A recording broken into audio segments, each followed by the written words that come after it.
is that whether it is a small enterprise or a large one or a mid-sized one like the one where I work, I think the leaders really have to step up in terms of dealing with what this pandemic is going to, have, or what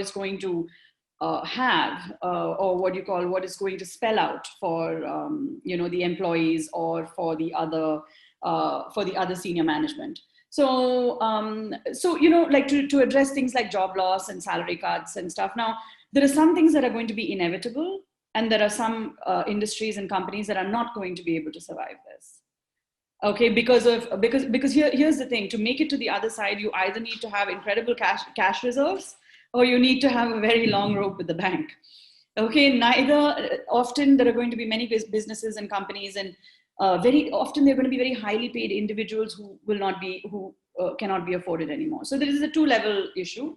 I think in terms of for companies, I think the leadership really needs to, and I'm sure they have, I think at least at our organization, the leadership has really taken the helm of, people taking salary cuts and, staying on board, because they're committed to the overall purpose and coming out on the other side, perhaps changed, but not defeated. See, the idea is that. The idea is to come out on the other side of this pandemic saying, we have prevailed through this, we have adapted and been nimble and managed our, our revenue streams, if any, and, our employees, and are still delivering the same kind of quality product and services that we always were. But on the other hand, I think at the employee level, there's a different kind of concern, because, especially often with senior management, they're the ones who are often very well paid. And they're also the ones who have monies kept away, so they can actually afford to take cuts and things like that. But we have multiple, if you take India as an example, we are such a stratified society, and hence the economics and then the labor force is also stratified as well, right? So I think I think there are different issues at the migrant labor level. There are different issues at the supply chain level. There are different issues at the middle management level. And leaders right now, this is the opportunity for them to rise. This is the opportunity for them to deliver, to perform, and to keep people. What is the idea here?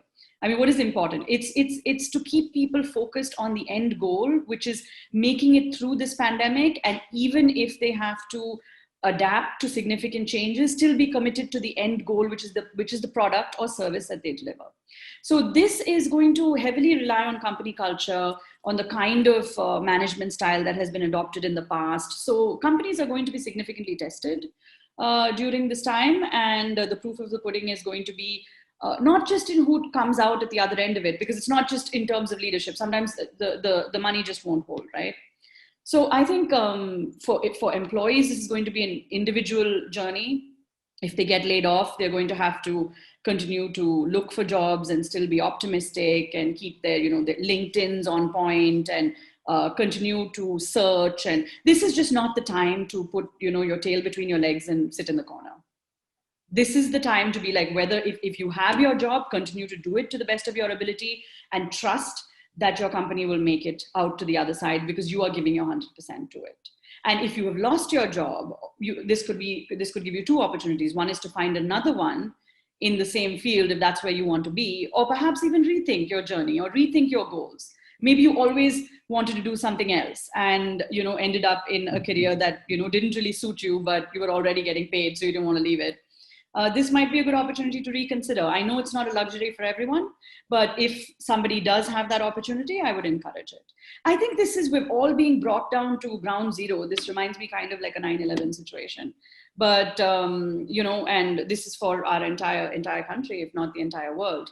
So I think it's a big question that you're asking. And I think what I would like to just reiterate and really focus on is the importance of leadership at the senior level, middle level, and each one has to be their own leader, right? You have to think like a boss, and this is the time for everybody to be their own boss. And you may find, because I always have believed that there's always a pot of gold at the other end of the rainbow. I know it sounds a little trite, but like keep pushing forward, believe in yourself, play to your strengths.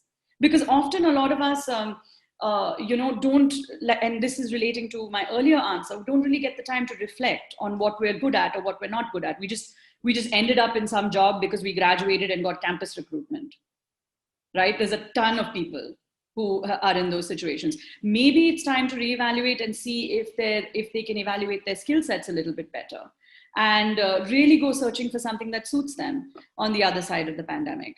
However, the economics of it is a much bigger question, which relates to the government, etc., which I'm not necessarily adequately equipped to answer. But I can definitely talk about from a leadership perspective and from an employee perspective, and in the fact that every employee has to function as a leader of a big team, small team, or just himself. I think that leadership mentality of, because leaders can't afford to go out and say I'm tired, or say I feel lonely, or I'm scared, right? You have to be optimistic, you have to be brave, you have to stand up for your people.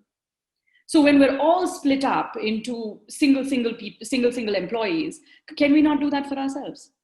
Isn't it a unique opportunity in one way?